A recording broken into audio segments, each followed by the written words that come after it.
основач и председател на Зелена алтернатива Филип Достовски. Добре дојде во студиото. Добро, очигледно дека дебатата во однос на декриминализација и легализација на марихуаната, на канабисот, во моментов е можеби најотворена, затоа што кога првиот човек на државата, нели премиерот ќе го каже тоа, тогаш и полесно се го прифаќаат луѓето како идеја, па разговараат. Оваа дебата Достовски кој треба да ја води, бидејќи неодамна објавивте еден на социјалните мрежи еден коментар дека касниме едно 94 години за јавната дебата. Всушност таа јавна дебата постои одамна. Во тој ваш коментар имате објавено книга Леток анализа од 1927 година.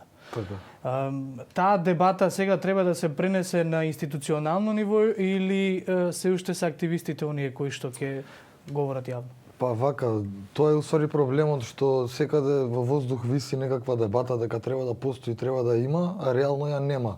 Конкретно тоа што го објавив на Facebook пред некое време за книгата е прирачник како човек да произведува за своји потреби канабис.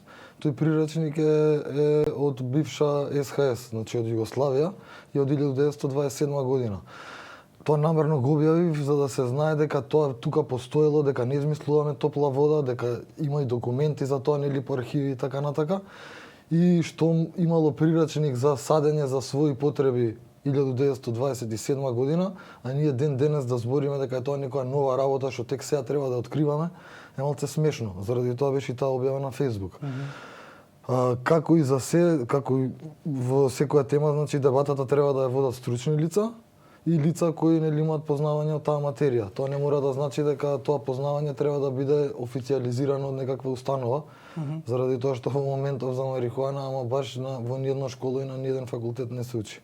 Бидејќи велиш не треба да се разговара дали е лек, за неа е докажано дека е лек, меѓутоа постојат опоненти на таа идеја, бидејќи ставена е во некои загради како во некои наводници како дрога, како опојно дејство, нешто што Светската здравствена организација неодамна го отфрли и од листата на дроги. И сега ако се земе предвид најавата на премиерот за декриминализација или легализација и сите оние реакции од здруженија, активисти и други политичари, си имали, бидејќи јас од кога знам за оваа дебата, Филип Достовски помеѓу другите лица секогаш јавно говореле, ве вклучуваат ли вас во таа дебата која што е на маса, не е само преку медиумите, кога се во прашање законски решенија? Декриминализација и легализација, можно е тоа во брзо време? Не е можно? Како треба да се одвива истата? Вака, во врска со тоа колку сме уклучени во тие дебати, нормално дека власта си има некои своји дебати позади затворени врати, кај што нели не е уклучена јавноста. Обично било која политичка структура, активисти како нас ги користи за дневно политички потреби. Значи кога е кога е за тоа треба да се збори, нели, да покажат како власт дека имаат некој интерес. Нели, тоаш не викаат и реално сме повеќе како маркетинг користени. Граѓанскиот сектор зборам во врска со оваа тема. За вистинско седнување на маса за решавање на овој проблем до сега не сме седнале. А сметаш дека има волја за тоа? За За декриминализација и легализација? Мислам дека има волја, нели, чим еден премиер ќе напомене неколку пати јавно, мислам дека стварно размислуваат на таа тема. Само тоа што може да биде меч со две острици, значи да размислуваат на таа тема и да донесат многу лоши решенија или да размислуваат на таа тема и да донесат добри решенија. Сега све тоа зависи од нели што ќе решат. Проблем е што некои од предлозите и некои од идни решенија кои гледам дека власта гледа да ги реши на тој начин заради по изјавите на премиерот, мислам дека се само популистички заради тоа што самите изјави се само како една реклама, ама не држат вода, нема суштина во тие изјави. Конкретно ќе ви кажам, премиерот напомена дека ќе биде дозволено, нели, корисниците сами дома да произведуваат и дека ќе биде дозволено од 1 до 3 билки. Тоа е онаа легализација за која што зборуваме. тоа ни самите не знаат дали да го стават во декриминализација или легализација, заради тоа што и по нивните изјави се гледа тоа. Во еден момент го кажуваат како легализација, во друг момент како декриминализација. Сакав да се навратам на решенијата, значи за да одредиш ти 1 до 3 билки дека може некој дома да сади, прво треба да знаеш колку му е потребно да користи, нели имаш рекреативни, имаш медицински корисници. Едните користат една количина, другите користат друга. Значи треба прво да знаеш колку е просекот на користење, значи колку би користеле количински. Има ли такви бројки кои што даваат? Има такви бројки, за жал нашата власт не ги знае. И некои од другите здруженија, значи даваат само популистички решенија, кои што кажав, кои се убави да ги чуеш на телевизија како маркетинг. Што покажува? Конкретно, значи, треба да се знае колку користи еден медицински корисник, колку му е потребно и еден рекреативен, и од таму се влечат решенијата кој колку смее, нели, да си произведе за себе. Сметам дека такви изјави 1 до 3 билки или само во туристички места се само буквално како една реклама за дневно политичка, за народ, еве нешто се случува, ама реално такви решенија не носат корист. Добро, на некој начин е и најава за оној за кое што треба да зборуваат утре и медицинските лица, а не само политичарите, и вие како активисти, и јас знам дека во неколку наврати имаш и критики кон одредени лекари кои што не излегуваат во јавност да зборуваат за оваа тема, а надвор од јавноста веќе имаат и советувано неколку пациенти да користат. Има случаи каде што доктори продаваат илегално масло, значи више работата до таму отиде. Масло може да најдете продаваат припадници на МВР, продаваат лекари, продаваат фармацевти, зборам за ова илегалново масло. Илегалното? Илегалното што се произведува по дома, зашто нели некои форми на екстракти или на масла се продаваат и во аптеки.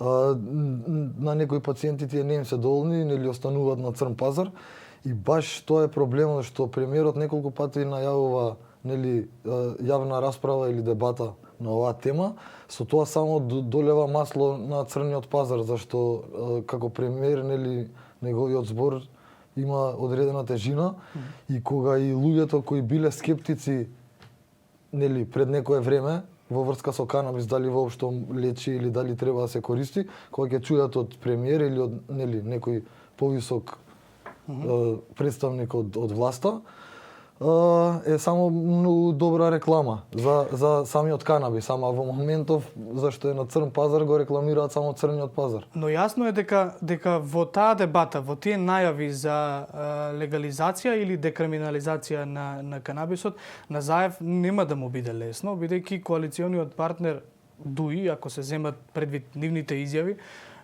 тие се децидни дека многу било рано да се разговара за оваа тема, дека ние не сме подготвени да зборуваме, да конзумираме канабис на место цигари, што значи дека можеби и тој слухот на кој што ќе најде е само лимитиран слух, инаку можеби досега ќе беше и развиена, ќе се подготвува и законски решенија. Сега ќе ви кажам, канабисот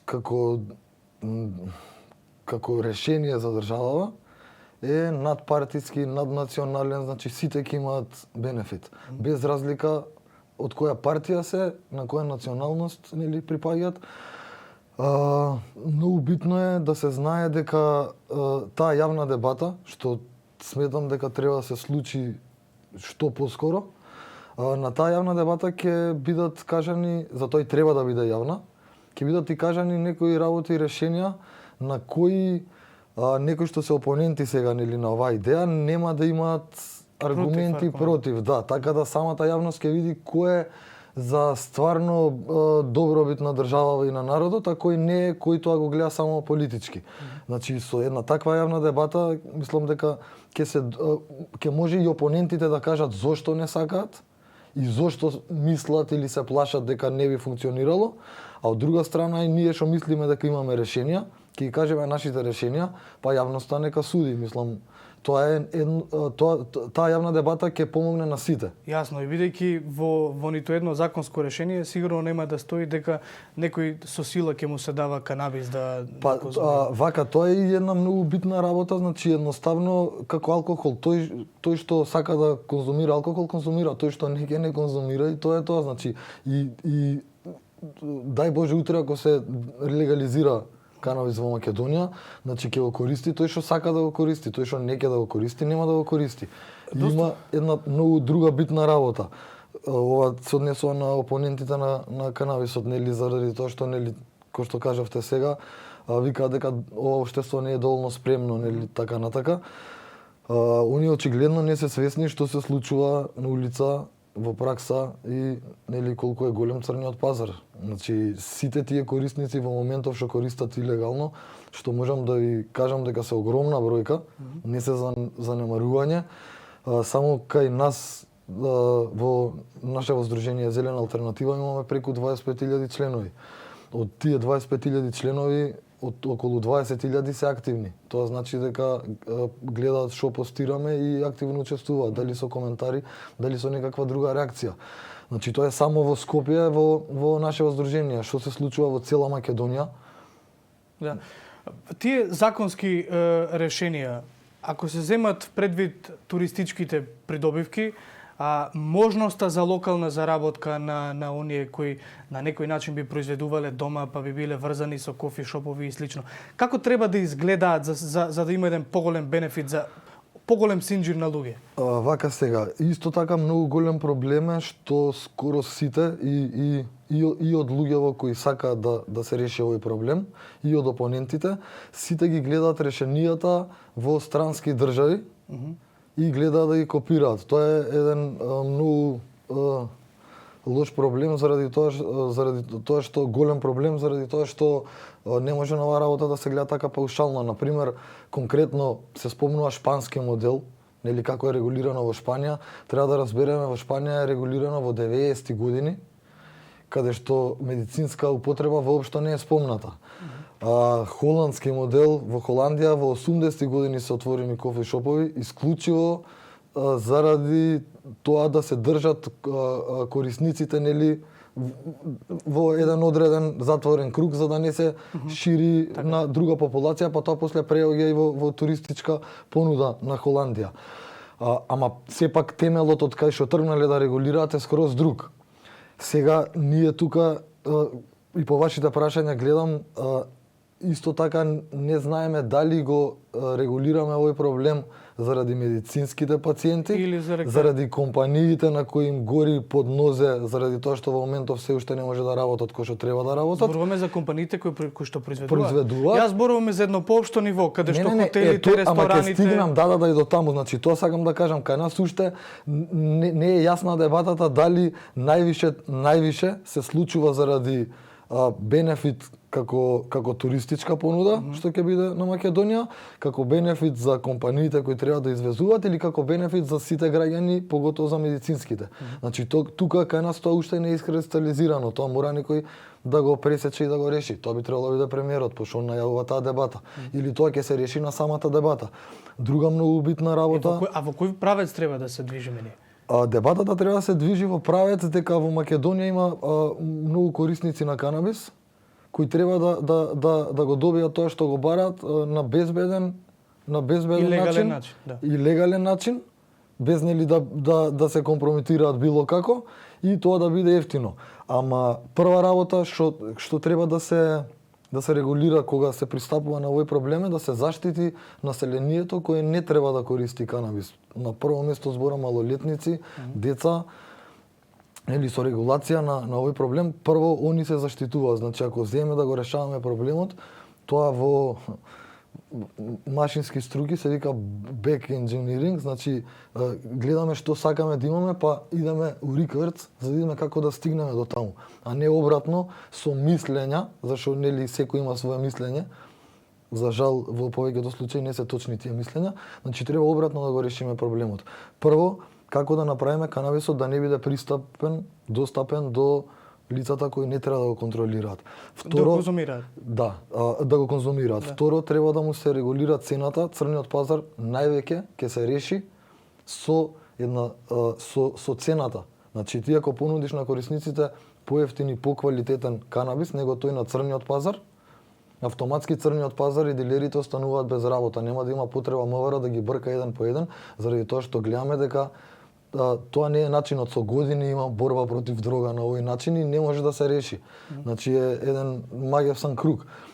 Така да, значи во моментот кога ќе се регулира овој проблем, прво ќе бидат заштитени децата и малолетниците, второ корисниците ќе добијат тоа што им треба без разлика дали се медицински и рекреативни, и трето компаниите ќе може да работат.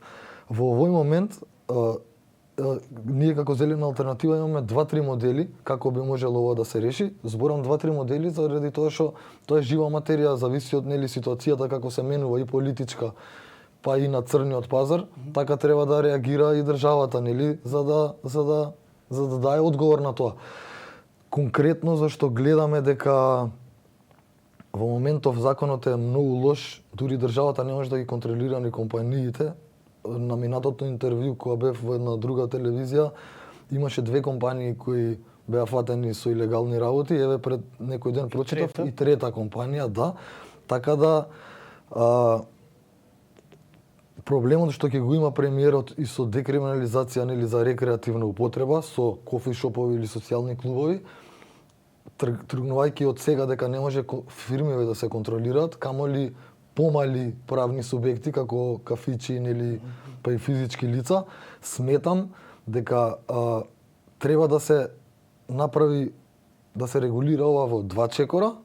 Првиот чекор да биде декриминализација, ама тие социјални клубови и кофи-шопови да бидат државни, да не им се дадат на приватници. Значи во никој случај заради тоа што или приватници кои што ќе имаат задолжителен процент за одлив на профитот во државната каса. Тоа беше наша идеја, да, тоа и треба така да биде, ама сметам дека прво додека легне работата и да им искочиме во пресрет и на опонентите кои викаат дека не е спремно наше општество за тоа, еве еден разумен компромис, тие места кај што канабисот би требало да се продава или дава на корисниците, дали медицински, дали рекреативни, би требало да бидат државни. Во тој случај профитот иде право во државата и тоа е вистинска економска инекција за државата, заради тоа што еве да се вратиме на тоа, премиерот каже и дека тоа ќе биде економска инекција за државата. Па не е економска инекција за државата ако имаат ќар 100 газди на кафичи и 50-60 газди на фирми. Тоа се 150-60 луѓе. Тоа не е економска инекција на државата. Значи економска инекција на државата кога државата директно ќе има ќар и тоа ќе биде со овие државни кофи-шопови или социјални клубови. На тој начин и државата ќе може да ја регулира цената многу полесно. Јасно.